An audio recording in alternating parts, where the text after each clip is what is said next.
And speaking of a company that is doing some very good post-release support and treating their customers quite well, as much as they can with some of the difficulties they've faced with Nintendo at least, NBA Playgrounds, of course, made by Saber Interactive, they've just announced via the NBA Playgrounds Facebook group that there's going to be some significant content updates.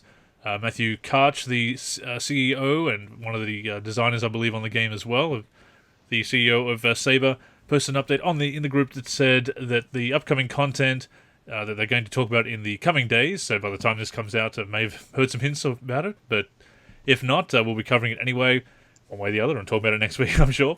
But it said that the content is going to, it said that it should add a lot of new appeal to the game, and called it a pretty big update, quote, pretty big. So we haven't got any more details as of this recording, but they are still pushing through new content. They have talked about adding new tournaments. They've added a couple of new single-player tournaments already with some of the previous patches. They were talking about a dunk contest and three-point shootout, if you recall, Ben, before the game came out. So if that's ready to go, then that would be really cool if they're adding that kind of stuff, and that would certainly add a lot of new appeal to the game, as would new tournaments and things like that. So official announcements are coming very soon. But that is cool, obviously, they continue to add that new content, because if that's one of the things with Playgrounds, I mean, I have my quibbles about the gameplay and some of the design aspects there, but I guess my main complaint would be the single player, in particular, is a little bit shallow. You know, it's certainly meant as a multiplayer game, which I guess is kind of the way things are going these days with some games, but I do think they need a bit more single player content there as far as extra modes and tournaments. So if that kind of stuff's coming through, that's really good news. If so, but obviously they're adding something pretty big, and that alone is something to get excited about.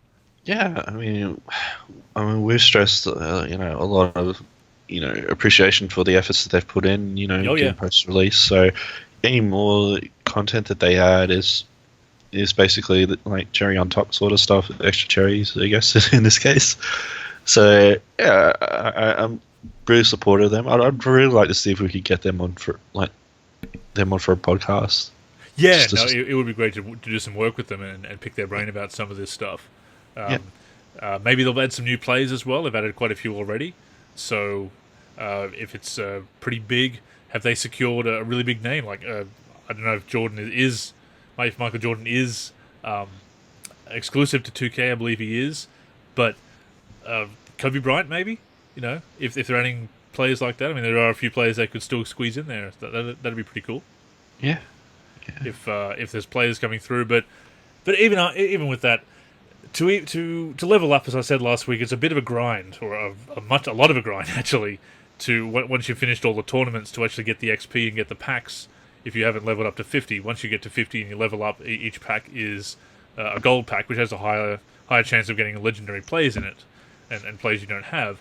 So, and it is, as I said last week, it's one of those situations where sometimes I almost wish there was microtransactions so I could buy a few packs, because it takes so long to grind up, and you really got to do that grinding. So if they can add some more content where you can level up a bit quicker, I still think leveling up quicker if you're in a higher difficulty level would be a great idea as well.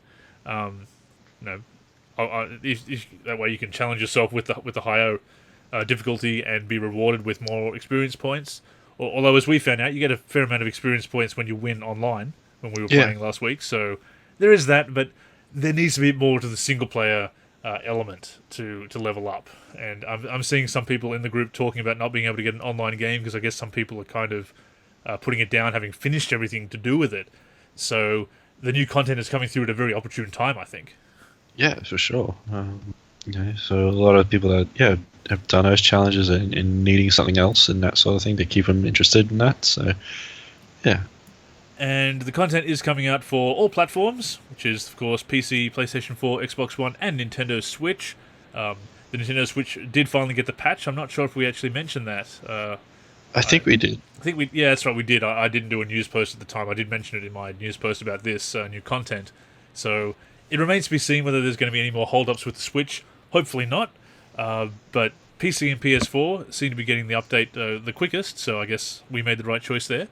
Yep. Apologies to everyone on Switch and Xbox One, but PC and PS4 do seem to be getting the updates a little bit quicker. For what it's worth, if you're looking at picking up the game, and I believe it was on sale earlier this week on PSN as well. Okay. I think Was that PSN US or PSN Europe / Australia? Might have just been US. I mean, I've already got the game, so I didn't look. But I did hear through the group. I saw someone mention that it was on sale. So yeah, so it's new content is coming through. It is great news, obviously, and we'll continue to cover it. But if they can get that dunk contest and 3-point shootout into the game, I'll be pretty interested to see how they do the dunk contest, because you know how I feel about 2K's dunk contest, and how I really love the Live's dunk contest back in the day. So if they can do something cool with the really ridiculous dunks of an arcade basketball game, that could be a lot of fun, especially if it's online as well. Yeah, for sure. It'd be fun to sort of go up against and see, which one of us could, beat each other, and how many people could play it. Either it be, because they're still looking to add the 2-on-2 stuff, aren't they? Like 2 users, like 2v2 online. Yeah, they're still looking to add that. So if that comes along in the update, that's going to be big as well. That we could play co-op again. We can get the four of us into a game. So that might be interesting to see how that goes. How teamwork works in an arcade basketball game situation where you can do a lot yourself. It's pass me the ball, please. It's just. Will it be like in some situations in NBA 2K Park? Oh yeah.